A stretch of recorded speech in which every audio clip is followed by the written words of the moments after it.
Hello everyone, আসসালামু আলাইকুম। সবাইকে স্বাগতম। অনেক দিন ধরেই চিন্তা করছিলাম ইউটিউবে প্রথম কন্টেন্টটা কি নিয়ে দেওয়া যায়।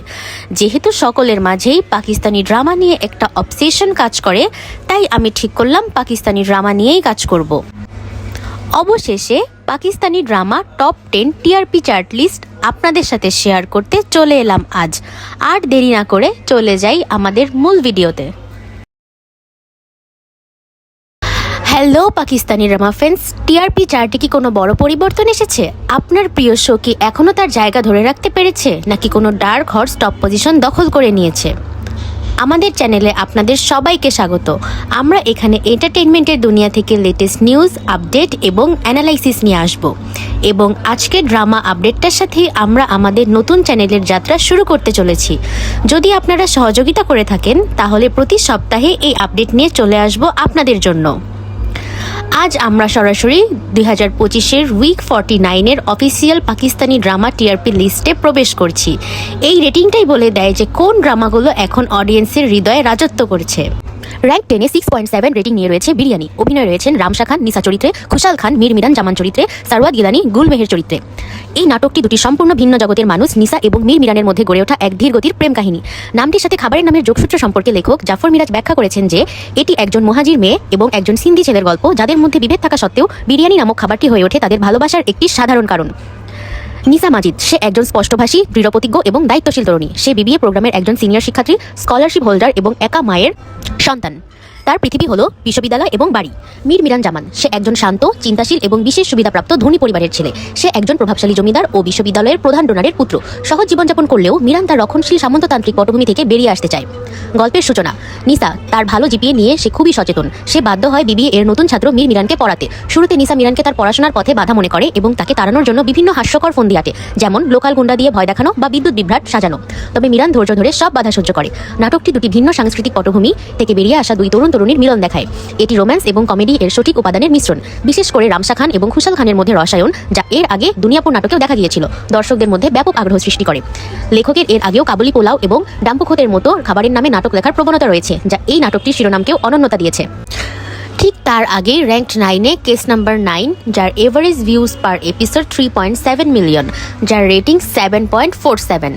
অভিনয়ে রয়েছেন সাবা কামার, ফয়সাল কুরেশি, জুনায়েদ খান, আমিনা শেখ, রুশনা খান, মির্জা গহর রশিদ, নবীন ওয়াকার। এটি সাহসী এবং উচ্চাকাঙ্ক্ষী তরুণী সেহারের মর্মাহত যাত্রা নিয়ে তৈরি। সেহার একজন ক্ষমতাশীল ব্যবসায়ী কামরানের কোম্পানিতে কাজ করে। অহংকার ও প্রভাবশালী কামরান যখন সেহারের সততা ও প্রতিভা সহ্য করতে পারে না, তখন সে তাকে শিক্ষা দিতে চায়। এক রাতে কামরান মিথ্যা অজুহাতে সেহারকে তার বাড়িতে ডেকে নিয়ে যায়, যা তার জীবনে এক ভয়াবহ মোড় আনে। সেহার যখন এফআইআর দায়ের করে, তখন দেখা যায় প্রভাবশালী কামরানের অর্থ ও প্রতিপত্তি কিভাবে আইনকে বিকৃত করতে পারে। তবে কামরানের ব্যবসায়িক অংশীদার মোহিতের স্ত্রী মনীষা, যিনি একজন উকিল, সেহারের পাশে দাঁড়ান এবং বিচার পাওয়ার লড়াইয়ে তাকে সাহায্য করেন। Okay, let's cut to the next. Rank 8 দখল করেছে জিন কি শাদি উনকি শাদি। এর এভারেজ ভিউজ পার এপিসোড 5.6, যার 7.5 রেটিং রয়েছে। অভিনয়ে রয়েছেন ওয়াহাজ আলী, সেহার খান, সৈয়দ জিবরান, আরসালান নাসির, রোমাইসা খান, সিদরা নিয়াজি। এটি একটি হরর কমেডি নাটক। গল্পের কেন্দ্রে রয়েছে দুই ভাই আলী এবং আসাদ, যাদের বাবা একটি প্রাসাদ এবং বিপুল সম্পত্তি রেখে মারা যান। উইল অনুযায়ী সম্পত্তি পেতে হলে আসাদ এবং আলীকে 6 মাস সেই প্রাসাদে বসবাস করতে হবে এবং আলীকে 6 মাসের মধ্যে বিয়ে করতে হবে। কিন্তু সেই প্রাসাদ কয়েক শতাব্দী ধরে বসবাসকারী এক জিন পরিবারের দ্বারা অভিশাপগ্রস্ত। 3টি জিন রয়েছে, যাদের নাম আজহার, চামকি এবং খুশি, যারা মানুষের অনুপ্রবেশে ক্ষুব্ধ। পরবর্তীতে জিন খুশির আলীর প্রতি গোপনে দুর্বলতা সৃষ্টি হয়, যা পরিস্থিতিকে আরও জটিল করে তোলে। জিনেরা মানুষকে তাড়াতে নানা রকম কৌশল করে, যার মধ্যে একটি জাল খুনের মামলায় মানুষ পরিবারকে ফাঁসানোর চেষ্টা করাও অন্তর্ভুক্ত। স্ক্রিন প্লে একটু স্লো হলেও আপনারা হরর কমেডি লাভার হলে দেখতে পারেন। এই সপ্তাহের এপিসোডটি ছিল সর্বশেষ এপিসোড। শেষ পর্যন্ত আমরা জিন এবং মানুষের মাঝের ভালোবাসার একটি সুন্দর ক্লাইম্যাক্স দেখতে পাই। তারপর সারপাসান্দ রয়েছে র্যাঙ্ক 7-এ 7.41 টিআরপি নিয়ে। অভিনয়ে রয়েছেন নোমান ইজাজ, আফফান ওয়াহিদ, হীরা মানি, নাদিয়া আফগান। নাটকটি ফরাসাত আলী নামের একজন ব্যক্তিকে কেন্দ্র করে আবর্তিত হয়েছে, যিনি সমাজে ভদ্র সেজে থাকলেও তার ভেতরে লুকিয়ে আছে এক ক্রূর, চতুর ও ক্ষতিকারক স্বভাব। তার সারপাসান্ত ব্যক্তিত্ব আশেপাশের মানুষের জীবনকে বিষিয়ে তোলে। সানাম ও ফিদা নামের এক দম্পতি নতুন শহরে আসে, কিন্তু ফরাসাত আলীর মতো চতুর মানুষেরা তাদের বন্ধন ভাঙার জন্য ষড়যন্ত্র শুরু করে। নাটকটি দেখায় কিভাবে ফরাসাত নিজের স্বার্থ হাসিল করতে এবং অন্যদের নিয়ন্ত্রণ করতে মিথ্যা, কৌশল এবং মানসিকভাবে আঘাত করার পদ্ধতি ব্যবহার করে। মাঝের দিকে মিড টায়ার ড্রামা র্যাঙ্ক 6-এ সানোয়াল ইয়ারপিয়া হিট করেছে average views per episode 12 million. অভিনয়ে রয়েছেন ফিরোজ খান, দুরে ফিশান সেলিম, আহমেদ আলী আকবর, ইয়াসিন নওয়াজ, সিদ্রা নিয়াজি। এটি একটি ত্রিমাত্রিক প্রেমের গল্প, যাতে প্রেম, নিয়তি এবং 3টি ভিন্ন জীবন, সানোয়াল, আলিয়ার এবং পিয়ার এর জটিল গল্প রয়েছে। আলিয়ার একজন ধনবান ব্যক্তির ছেলে এবং স্বপ্রতিষ্ঠিত মানুষ, অন্যদিকে সানোয়াল একজন ক্ষমতাশীল ব্যক্তির বিশেষাধিকারপ্রাপ্ত কর্মচারী। তারা দুজনেই পিয়ার প্রেমে পড়ে, কিন্তু পিয়া ও আলিয়ার একে অপরকে ভালোবাসে। পিয়ার পরিবার এবং আলিয়ার পরিবারের মধ্যে রয়েছে আকাশ পাতাল পার্থক্য। পিয়ার বাবা আসলাম সাহেব এবং আলিয়ার বাবা মুসা, তাদের দুজনেরই অতীতের এক ঘটনার জের ধরে শত্রুতা রয়েছে এবং রয়েছে কিছু অন্ধকার গোপন রহস্য। এগুলোর কারণে পিয়া এবং আলিয়ারের মধ্যে আস্তে আস্তে দূরত্ব তৈরি হতে থাকে।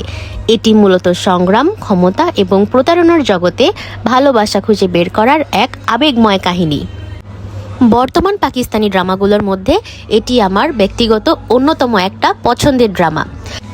র্যাঙ্ক 5-এ আছে মহড়া, যার টিআরপি হলো 7.0, যার average views per episode 7.6 million. অভিনয়ে রয়েছেন মিকাইল জুলফিকার, লাইবা খান, আগা আলী, সৈয়দা তুবা আনোয়ার, আজরা মহিউদ্দিন। লোভ এবং প্রতিশোধের এক শক্তিশালী গল্প এটি। আলিজাই এবং তার বোন আনুশকে তাদের মা একা বড় করেছেন।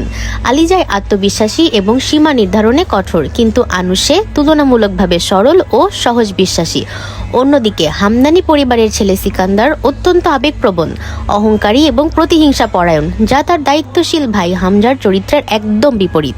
সিকান্দার আলিজায়ের প্রতি প্রতিশোধ নিতে একটি পরিকল্পনা করে। সে আলিজায়ের বোন আনুশেকে প্রেমের ফাঁদে ফেলে, তার বিশ্বাস অর্জন করে এবং গোপনে বিয়ে করে। এরপরই সিকান্দার প্রকাশ করে যে এই বিয়ে তার প্রতিশোধের পরিকল্পনার অংশ ছিল। এর ফলে আলিজায়ের জগৎ চূর্ণ বিচূর্ণ হয়ে যায় এবং সে হামদানি পরিবারের বিরুদ্ধে প্রতিশোধের পথে নামে। এবার টপ 4-এর পালা।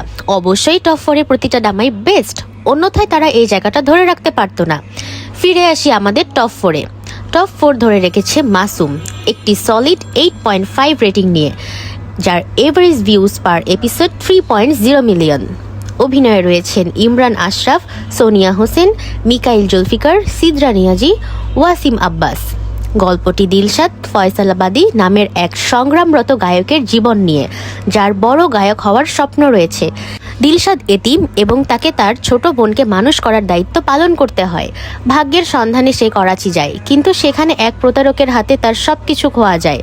অন্যদিকে নীলও তার বাবা মায়ের একরোখা ও স্পষ্টভাষী মেয়ে। প্রথম দেখা থেকেই দিলশাদ নীরের প্রতি এক আকর্ষণ অনুভব করে। নাটকটি সংগ্রাম, উচ্চাকাঙ্ক্ষা এবং জটিল সম্পর্কগুলোর এক আবেগপূর্ণ কাহিনী। অবশেষে টপ 3-এর পালা। র্যাঙ্ক 3-এ আমরা দেখছি জামা তাকসিমকে, যার স্কোর করেছে একটি খুবই রেসপেক্টেবল 9.0 এভারেজ টিআরপি, যার average views per episode 6.6 million. অভিনয়ে রয়েছেন মাওরা হোকানে, তালহা চাহুর, জাভেদ শেখ, ভিউ রানা জাফর, মাদিহা রিজভি, হাসান আহমেদ, আমনা মালিক। এই নাটকটি লায়লা এবং কাইসের বিবাহিত জীবনকে কেন্দ্র করে আবর্তিত। লায়লা একজন আধুনিক, উচ্চশিক্ষিত ও প্রগতিশীল মেয়ে, যে সমতা ও শ্রদ্ধার ভিত্তিতে সম্পর্কের স্বপ্ন দেখে। অন্যদিকে কাইস একটি ধনী কিন্তু গভীরভাবে ঐতিহ্যবাহী যৌথ পরিবারের ছেলে, যেখানে পুরনো রীতি, কড়া নিয়ম এবং গোঁড়ামি এখনও বিদ্যমান। লায়লা যখন কাইসের পরিবারে বধূ হয়ে আসে, তখন থেকেই তার আসল সংগ্রাম শুরু হয়। ভালোবাসার অভাবের কারণে নয়, বরং কাইসের পরিবারের অতিরিক্ত হস্তক্ষেপ এবং কঠোর নিষেধাজ্ঞার কারণে লায়লার জীবন অসহনীয় হয়ে ওঠে। নাটকটি দক্ষিণ এশীয় যৌথ পরিবারগুলোর সেই সব কঠোর বাস্তবতাকে তুলে ধরে যা সাধারণত টেলিভিশনে দেখানো হয় না, যেমন পরিবারের আর্থিক সামর্থ্য থাকা সত্ত্বেও গৃহস্থালী কাজে বাধ্য করা এবং মৌলিক অধিকার থেকে বঞ্চিত করা, যৌথ পরিবারের সদস্যদের মধ্যে বিষাক্ত প্রতিযোগিতা এবং বড়দের প্ররোচনায় ছোটদের মধ্যে রেষারেষি, বিশেষ করে এক পুরুষ আত্মীয় কর্তৃক এক তরুণী কাজিনের হয়রানি ও ব্ল্যাকমেল যা সমাজে প্রায়শই চাপা পড়ে যায়। লায়লা তার নিজের মর্যাদা এবং অধিকারের জন্য লড়াই করে এবং সে দেখায় যে কিভাবে এই ধরনের পরিস্থিতিতে ব্যক্তিগত ইচ্ছা, পছন্দ এবং আত্মসম্মানকে ঐতিহ্য ও সামাজিক নিয়মের নামে দমন করা হয়। নাটকটি পরিবারে বসবাস করার জন্য একত্রিত থাকা বনাম আলাদা থাকা এর সিদ্ধান্ত নিয়ে প্রশ্ন তোলে। Part 2, the top tyre analysis. এবার কথা বলবো হেভি হেটার্সদের নিয়ে। এই দুটি ড্রামা এই সপ্তাহে চার্ট সম্পূর্ণরূপে ডমিনেট করেছে। র্যাঙ্ক 2 স্পটটি নিয়েছে চালবাজ। এটি ম্যাসিভ 9.5 এভারেজ টিআরপি নিয়ে, যার average views per episode 3.5 million. এই শো নিশ্চিন্তভাবে অডিয়েন্সকে হুকড করে রেখেছে। চালবাজ তার স্টেলার কাস্ট এবং কম্পেলিং ন্যারেশনাল টুইস্টের জন্য অসম্ভব মোমেন্টাম তৈরি করেছে। এর হাই স্কোর প্রতি সপ্তাহে দর্শকদের কমিটমেন্ট প্রমাণ করে। অভিনয়ে রয়েছেন সানিয়া শামশাদ, জোহা তৌকির, হাম্মাদ সোয়াইব। এটি একটি ধূর্ত নারী আয়েজার গল্প যে আবেগ নিয়ে খেলে। আয়েজা এত শুকনোভাবে মিথ্যা বুনে যে সত্য এবং প্রতারণের মধ্যে পার্থক্য করা কঠিন হয়ে পড়ে। তার আপাত মাধুর্যের আড়ালে লুকিয়ে আছে ক্ষমতা, নিয়ন্ত্রণ এবং গোপন উদ্দেশ্য দ্বারা চালিত এক উচ্চাকাঙ্ক্ষী মন যা মানুষের জীবনকে ধ্বংস করতে পারে। সে আসাদ আবিদ সাহেবের বড় ছেলের সাথে বিয়ে করে এবং তার চারপাশের সবকিছু কৌশলে নিয়ন্ত্রণ করতে শুরু করে। এটি ক্ষমতা, বিশ্বাসঘাতকতা এবং মানুষ তাদের আকাঙ্ক্ষা পূরণের জন্য যে বিপজ্জনক খেলা খেলে তার এক কাহিনী। অবশেষে পালা হচ্ছে চার্টের ডিসপিউটেড চ্যাম্পিয়ন নিয়ে কথা বলার। উইক 49-এর জন্য একজন পরিষ্কার অনডিসপিউটেড চ্যাম্পিয়ন আছে। র্যাঙ্ক 1-এ কম্পিটিশনকে সম্পূর্ণরূপে ক্রাশ করে। এর অ্যানরামাস 15 এভারেজ টিআরপি নিয়ে রয়েছে মেরি জিন্দেগি হ্যায় তু, যার average views per episode 11 million. এমন রেটিং পাওয়া বিশাল ব্যাপার। এই ড্রামাটি এখন ব্লকবাস্টার স্ট্যাটাস অর্জন করেছে। এর কেমিস্ট্রি, ইমোশনাল ওয়েট এবং উইকলি ক্লিফ হ্যাঙ্গার্স দর্শকদের কাছে একেবারেই ইরেসিস্টিবল। অভিনয়ে রয়েছেন হানিয়া আমির, বিলাল আব্বাস খান, মেহের জাফরি, আলী রেহমান, ওয়ারদা আজিজ, আলী ইরফান। এই নাটকটি আয়রা এবং কামিয়ারের জীবনকে কেন্দ্র করে আবর্তিত। আয়রা, সে একজন বুদ্ধিমান, কঠোর, পরিশ্রমী এবং নীতিবাদী সফল ডাক্তার। তার হৃদয়ে সহানুভূতিতে পূর্ণ। সে সত্য এবং মূল্যবোধের উপর ভিত্তি করে ভালোবাসায় বিশ্বাসী এবং তার জীবন মানব সেবা ও নিজের লক্ষ্য অর্জনের জন্য নিবেদিত। কামিয়ার, সে একজন প্রফুল্ল, আকর্ষণীয় কিন্তু আবেগপ্রবণ যুবক। বন্ধুত্বের বিশ্বাসঘাতকতা এবং আস্থা হারানোর কারণে তার মনে গভীর ক্ষত রয়েছে। সে বেপরোয়া, আবেগগতভাবে সতর্ক এবং চঞ্চল সম্পর্কের জন্য পরিচিত। তাদের সম্পর্ক একটি মিষ্টি সংযোগ হিসেবে শুরু হলেও তা শীঘ্রই আবেগ, প্রতারণা এবং আকাঙ্ক্ষার এক ঝড়ে পরিণত হয়। কামিয়ারের জেদ এবং আয়রাকে পাওয়ার একরোখা চেষ্টা, যা অনেক সময় আচ্ছন্নতা ও অধিকারবোধের মতো দেখায়, তাদের সম্পর্কের মূল ভিত্তি, ভালোবাসা ও বিশ্বাসের শক্তিকে কঠিন পরীক্ষার মুখে ফেলে দেয়। নাটকটি দেখায় কিভাবে কামিয়ার আয়রার জীবনে ক্রমাগত নিজেকে জড়িয়ে ফেলে এবং তাকে বোঝানোর চেষ্টা করে যে সে তার জন্য পরিবর্তিত হচ্ছে। এটি মূলত মানসিক জটিলতা, ভুল বোঝাবুঝি এবং প্রেমের নামে জেদের এক শক্তিশালী চিত্রায়ন। তো এই ছিল আপনার উইক 49-এর official top 10 list. Meri Zindagi Hai Tu বর্তমানে আনটাচেবল, কিন্তু চালবাজ ঠিক তার পেছনেই লড়ছে।